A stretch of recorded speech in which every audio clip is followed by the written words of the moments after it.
Today I'm sitting with Cameron at MLA Canada.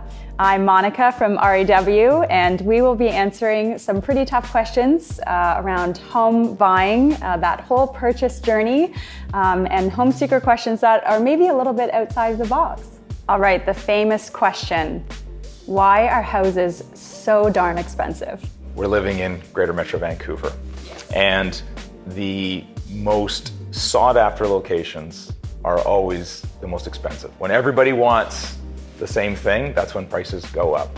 A home is not just the structure that is there that you physically live in, but it's also the land. And so a big portion of the expense in Greater Metro Vancouver and the most desirable locations, of course, is the land, the underlying land that the structure is built upon. You add those two things together, and in Vancouver, it's very expensive. And it's really about what we always refer to as supply and demand. We just look at economics. And when Vancouver is growing and it has incredible population growth, and we don't have a lot of supply of new housing, that just ultimately forces values up. So people from around the world want to move to Vancouver, they want to live in Vancouver, raise families here. As a result, ultimately values are driven up. I've seen such fantastic neighborhoods popping up, especially on the pre-development side. But it still seems that with that sentiment also comes the fact that we simply are just not building enough homes. What's with that? Well, I'm with you. I'm really proud about how our city has grown. I think we've got very sensible planning and a real attention to creating quality housing. And so I have no doubt that the region is going to continue to grow and be highly desirable. And as immigration flows into Canada, a lot of those people are going to want to reside in Greater Metro Vancouver. But unless we provide enough housing supply, it's really going to start turning into a resort city where the working individuals, the baristas and the waiters and the people that we rely on to run this city aren't going to have a place to live.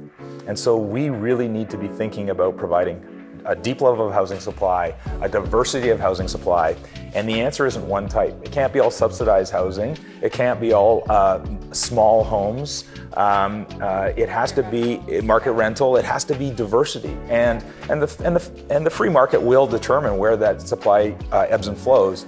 But when we see the balance of things over the next decade, my hope is that we're going to see a lot more supply. Hopefully the levels of government are waking up to what the consumers are asking for, and we will see both market rental housing and condominium housing and subsidized where appropriate, and really start to see the needed housing stock that we have, and hopefully affordability start to stabilize.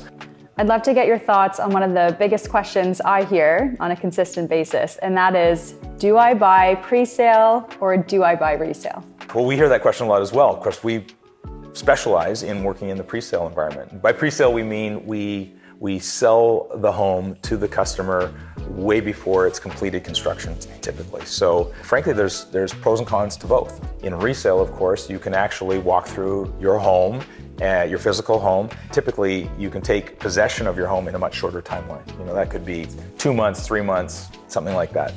And a pre-sale, sometimes we're selling a home 3 years before it'll be finished, which is a really long timeline for some people. The benefits of pre-sale is that a customer can really look for something that completely suits their needs. In a resale world, you're constrained. One is constrained by what might be available.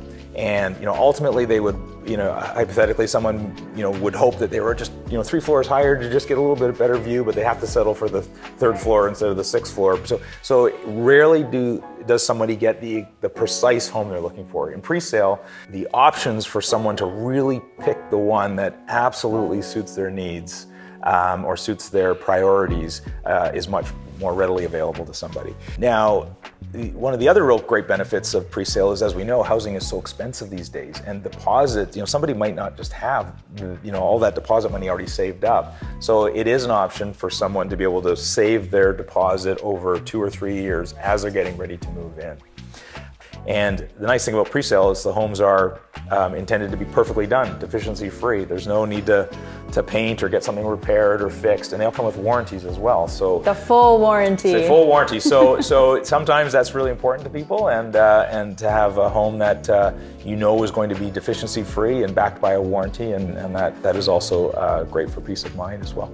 Really great topics on home seekers and their buying journey. I think that's really important stuff. So it was really fun to be able to do this, and I think there's more to come on this as well. So we're looking forward to that. Wonderful. Thanks, Monica. Thanks for having us. Thanks, Cameron.